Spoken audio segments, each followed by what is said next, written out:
이사야 56장 말씀 함께 합독하겠습니다.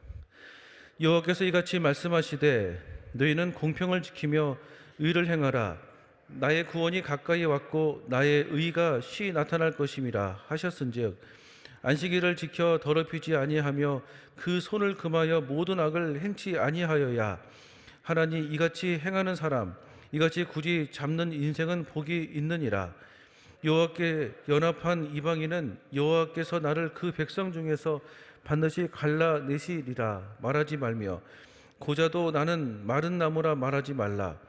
여호와께서 이같이 말씀하시기를 나의 안식일을 지키며 나를 기뻐하는 일을 선택하며 나의 언약을 굳게 잡는 고자들에게는 내가 내 집에서 내 성 안에서 자녀보다 나은 기념물과 이름을 주며 영영한 이름을 주어 끊치지 않게 할 것이며 또 나 여호와께 연합하여 섬기며 나 여호와 이름을 사랑하며 나의 종이 되며 안식일을 지켜 더럽히지 아니하며 나의 언약을 굳게 지키는 이방인마다 내가 그를 나의 성산으로 인도하여 기도하는 내 집에서 그들을 기쁘게 할 것이며 그들의 번제와 희생은 나의 제안에서 가까이 받게 되리니 이는 내 집은 만민이 기도하는 집이라 일컬음이 될 것임이라.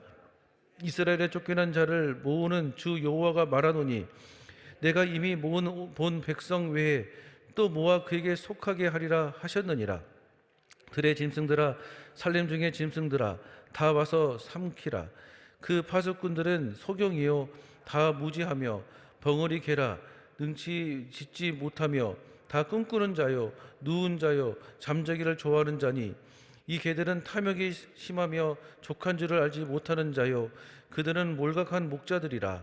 다 자기 길로 돌이키며 어디 있는 자이든지 자기 이만 도모하며 피차 이르기를 오라 내가 포도주를 가져오리라.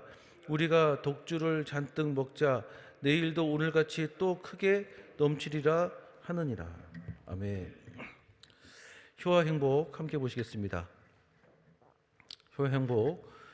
구원의 문은 활짝 열렸지만 오늘 핵심 선고 말씀은 이사야 56장 2절 말씀입니다. 안식일을 지켜 더럽히지 아니하며 그 손을 금하여 모든 악을 행치 아니하여야 하나니 이같이 행하는 사람 이같이 굳이 잡는 인생은 복이 있느니라. 우리는 예수님을 믿기만 하면 값없이 구원을 받지만 하나님은 우리를 구원하시기 위해 독생자를 내어주는 최고의 대가를 지불하셨다. 즉 구원은 누구나 받을 수 있는 은혜의 선물이지만 아무나 받을 수 있는 헐값은 아니다. 우리는 본장에서 그 사실을 다시 한번 확인하게 된다. 하나님은 이스라엘에게 주신 구원의 문을 모든 사람에게 활짝 여신다. 율법에 따르면 이방인이나 흠이 있는 사람은 감히 하나님의 성소에 들어올 수 없었다. 그러나 하나님은 모든 구별을 폐하셨다. 안식일을 지켜 구별된 백성의 삶을 살고 말씀에 순종한다면 하나님은 모두의 예배를 기뻐 받으시는 참 하나님이 되어 주시겠다고 약속하신다. 반면에 구원을 약속받은 이스라엘 백성이지만 방탕했던 지도자들은 하나님의 심판을 받게 될 것이다. 이들은 이스라엘을 하나님의 뜻대로 다스려야 하는 파수꾼의 사명을 받은 자들이나 눈먼 소경과 같고 짓지 못하는 벙어리 개와 같아서 맡겨진 소임을 다하지 못했다. 이들이 좋아하는 것은 술 취함과 잠자는 것뿐이었다. 결국 이들은 구원의 영광을 누리지 못하고 이방인의 손에 죽게 될 것이다. 하나님은 한 사람도 멸망치 않고 모두 구원을 받기를 원하신다. 그러나 아무리 성도라 하여도 구원의 은혜를 가볍게 여기고 세상 사람과 다를 바 없이 산다면 구원과는 상관이 없다. 우리를 구원하신 하나님의 언약을 굳게 잡고 말씀 안에서 승리하는 성도가 되자. 아멘. 오늘 말씀을 중심으로 주의 말씀 잠시 나누겠습니다. 오늘 이사야 56장 말씀을 붙들고 하루를 시작하고 승리하는 하나님의 축복과 은혜가 함께할 줄로 믿습니다. 오늘 말씀에서는 이제 두 가지를 함께 나누겠습니다. 첫째는 하나님의 구원 계획입니다. 따라해 볼까요? 하나님의 구원 계획. 하나님은 우리를 구원하시기 위해서 자신의 독생자 아들 예수님을 이 땅 가운데 보내주셨습니다. 그러나 예수님을 믿으면 하나님의 자녀 삼아 주시고 또 우리는 하나님의 자녀라고 하는 복을 누리게 되어질 줄로 믿습니다. 그 복이 하나님의 자녀, 정체성의 복입니다. 살면서 정체성을 흔들리는 인생이 얼마나 많이 있습니까? 내가 참 사랑받는 사람이다. 내가 참 가치 있는 사람이다. 나는 참 소중한 사람이다라고 하는 정체성을 갖고 사는 인생은 크고 작은 인생의 어려움들 속에서도 뜻을 발견하고 문제를 해결해 나가는, 그래서 나에 대한 보람과 가치를 새롭게 해 나갈 수 있는 은혜가 함께할 줄로 믿습니다. 오늘도 기도하십시오. 하나님, 기름 부어 주십시오. 말씀의 은혜를 부어 주셔서 내가 주께 얼마나 소중한 사람인지 주의 성령을 통해서 기억되게 해 주십시오. 해 나갈 때 인생을 승리할 줄로 믿습니다.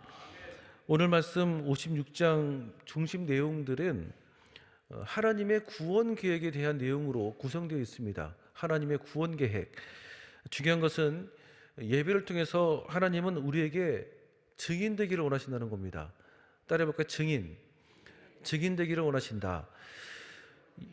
예수님이 사역을 하시는 스타일들을 가만히 보면 이 복음서들을 봤을 때 예수님께서는 이제 말씀을 가르치시고 또 이방인이나 유대인에게 또 말씀을 또 선포하십니다. 근데 중간들을 이렇게 보면 말씀을 가르치고 말씀을 가르치시는 중간들을 보면 병든 자들을 고치시고 눈먼 자들을 뜨게 하시고 그리고 어떤 오병의 기적과 칠병의 기적들을 행해 주십니다.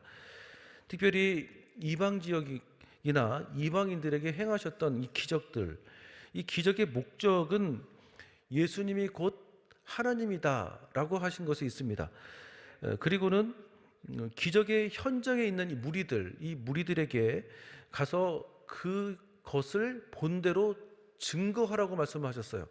예수님이 하나님임을 보여주기 위한 그 기적의 목적에는 단순히 기적에만 남는 것이 아니라 그것을 나가서 전하라고 하는 증거의 목적이 있는 것이었죠. 증거의 목적은 바로 복음의 확산이었습니다. 이방 지역에 복음의 확산이 이루어지기를 바라시는 마음, 그 마음으로 예수님은 기적을 행하셨습니다. 그런데 하나님이 예배를 찾는 사람들이 마음이 정결하기를 원하셨어요. 마음이 깨끗하기를 원하셨습니다. 그 정결하고 깨끗한 그 마음에는 하나님이 내 삶을 치유하신다. 예수님이 곧 하나님이시다. 예수님을 만나면 그 예수님이 내 인생을 새롭게 해줄 수 있다. 그 예수님이 곧 하나님이다라고 하는 마음을 갖고 나오기를 원하셨던 것이었습니다. 여러분 오늘도 예수님을 믿으시면 아멘 하시길 바라겠습니다. 예수님이 내 삶을 치유하신다. 예수님이 내 삶을 인도해 주신다. 예수님이 내 삶을 응답해 주신다. 그 믿음 갖고 나갈 때 그 마음을 주님이 기억하시고 그 예배를 받아주신다는 것입니다. 누구든지 구원을 받을 수 있습니다. 그러나 하나님이 기뻐 받으시는 그 예배는 그 마음으로 예수님이 하나님임을 인정하는 자, 그 인정하는 자의 예배를 통해 하나님은 영광받기를 원하신다는 거예요. 여러분 그 이지선 교수라고 많이 들어보셨죠? 이지선 교수 기독 청년으로서 상당히 좀 유명했던 일이 있었습니다. 사실 저희 또래고 그리고 저희들이 이제 대학생일 때 이지선이라는 이 학생이 대학 4학년 때 불의의 사고를 당하지 않습니까? 근데 이분이 얼마 전에 꽤 괜찮은 해피엔딩이라는 책을 쓰기도 했어요. 대학 4학년 때 원치 않는 교통사고를 당해서 이제 얼굴에 화상을 입어요. 그래서 이제 수십 분의 수술을 이제 받게 되어집니다. 그 수십 분의 수술을 받는 그 자체가 고통이잖아요. 그런데 그 중에 어느 날 지나가는 어떤 남자아이가 괴물이다라고 하는 말을 들었나 봐요. 이 모든 상황들이 상당히 쉽지 않은 상황이고 고통스러운 상황인데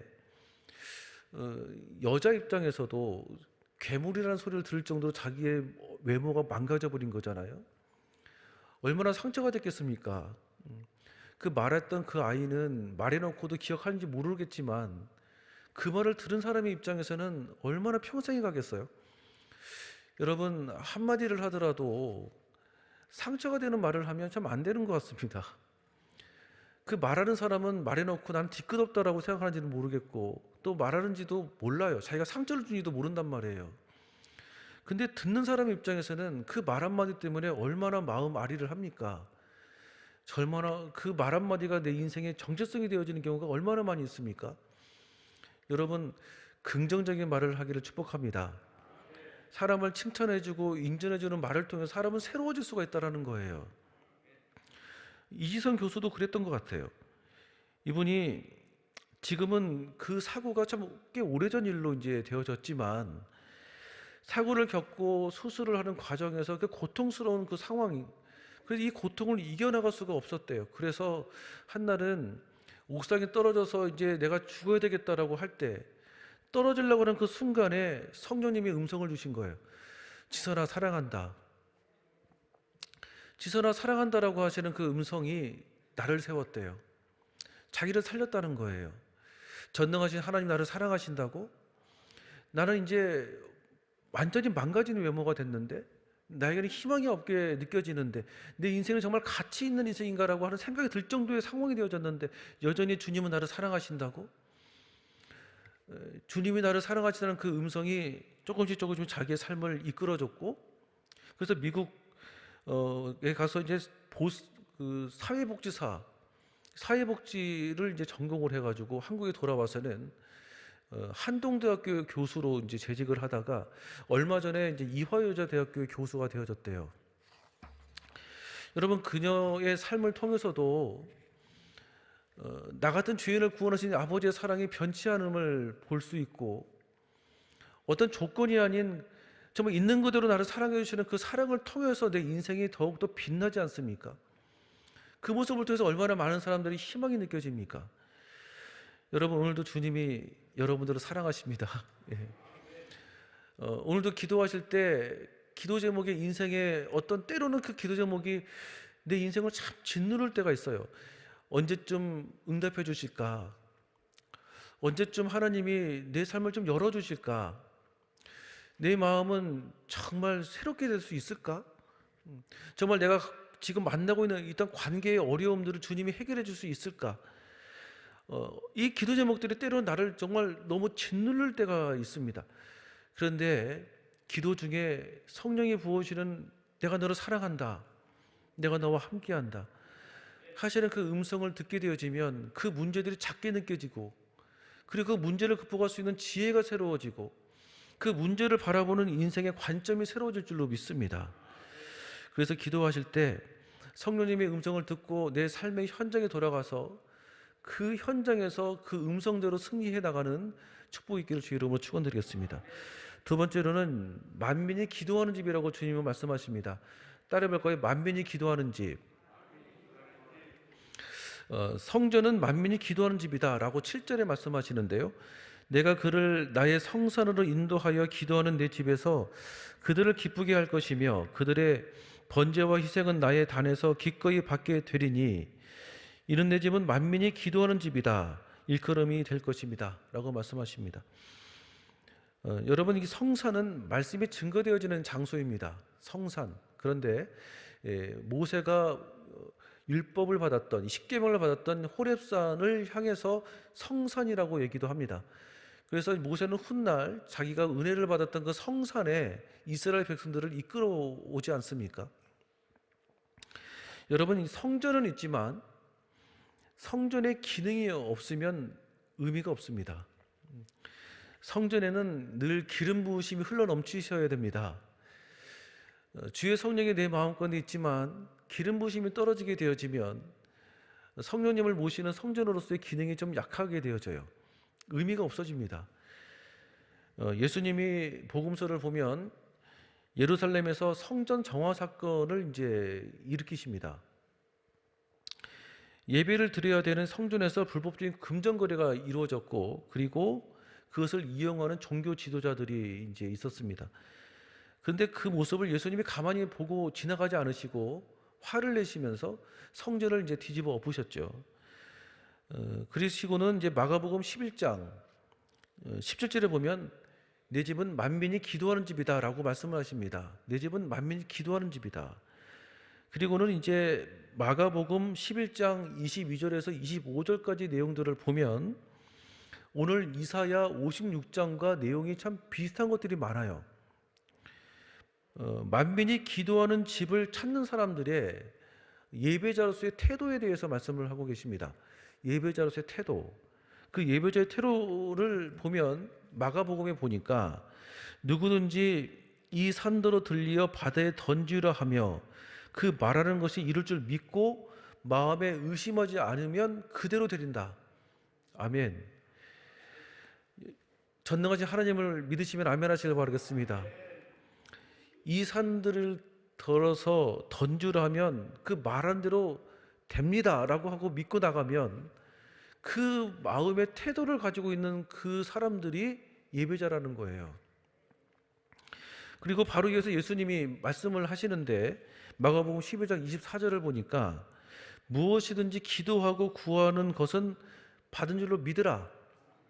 그리하면 너에게 그대로 되리라.